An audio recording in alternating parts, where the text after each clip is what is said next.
Hello and welcome. Today I want to talk about this. This is called a bond bridge. And this one specifically is for controlling things like ceiling fans and fireplaces and automatic blinds. And it allows you to control those either through your phone or through smart speakers like Google and Alexa, even smart things. So I think there's two things that you need to know in order to pick the right bridge for you. And the first one is what kind of devices you're controlling and whether they're infrared or radio frequency.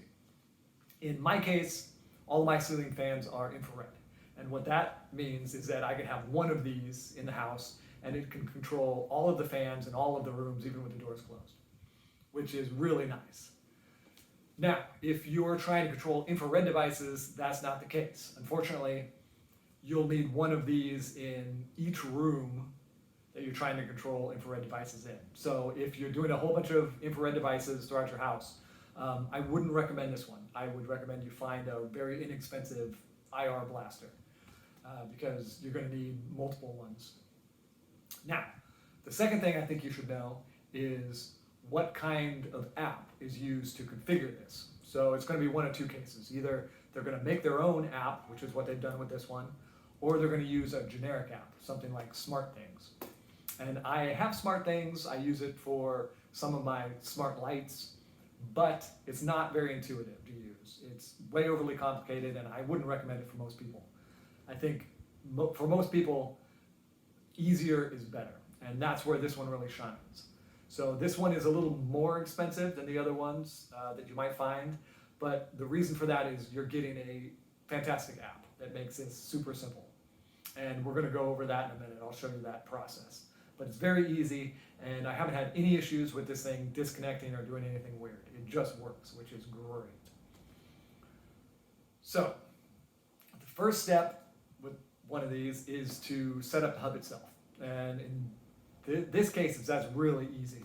It'll only take a couple minutes. You download the app, you create an account and log in. It'll walk you through a couple steps for putting it on your Wi-Fi, and then it sets itself up super easy. And if you want directions on how to do that, click the link below to the product. And in with the pictures, they've got a video that walks you through that. It'll just take a couple of minutes, very, very simple. After that is when you actually get to set it up for your specific devices. So let's take a look at what that looks like. So here's my bridge turned on. And now we're going to go over what it takes to actually configure your specific devices. So here's the app, and I want to add a new item. I want to add a new device, so I click the plus here, and then it shows me what kind of device. These are bond-specific things, so we just want to go down here to the remote control one. That's my bridge, already set up. Now it wants to know what kind of device it is, and here's your options. Mine's a ceiling fan, so we're going to pick the top one. Now, it wants you to put in a location and a device name. The device name is what you're going to call it if you're talking to your smart speakers. So you can't just leave them all as ceiling fan. You have to label them like kitchen fan and living room fan. That way you can differentiate which ones they are. So I will give it a name. I'll add a 2 there. And then we hit continue. Now, it wants to know what button you're going to press on your remote in order to figure out what device it is. So in my case, I'm just going to do the light, toggle light. There's one right here for toggle light. I'm going to click on that. And here's the actual control for my fan. So this is my light button. That's what I'm going to be clicking. So I click start. Now this is flashing. I start pushing my button. Whoop, and it turns green as soon as it recognizes it. Now this pops up, and this lists all of the different options and a little bit about each one. So the first one says 3 speeds, and the next one says 6 speeds.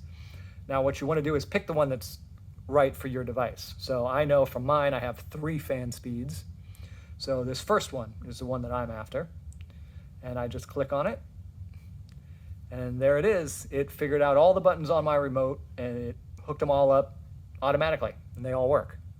That's how simple this thing is to program, and that's why I like this particular one so much.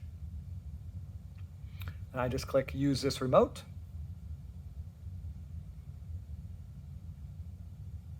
and we're done, and everything works. Now, there's one issue that I did run into that I wanted to bring up, just in case you see it as well. And it has nothing to do with the device itself. But in my case, I have 3 different kinds of ceiling fans, brands rather. And what I learned is my outside fans use some of the same frequencies that my inside fans use. So when I was configuring it for outside, I was actually turning things on and off inside that I didn't intend to do. And there's really nothing you can do about that. I ended up just not programming my outside ones because I would have made messes in the house. So you may see that as well. So if you see any strange behavior going on, like suddenly why are these lights on, it's probably the same thing. You're turning something else on and the frequencies just happen to be the same. So you may run into that as well. Just look out for it.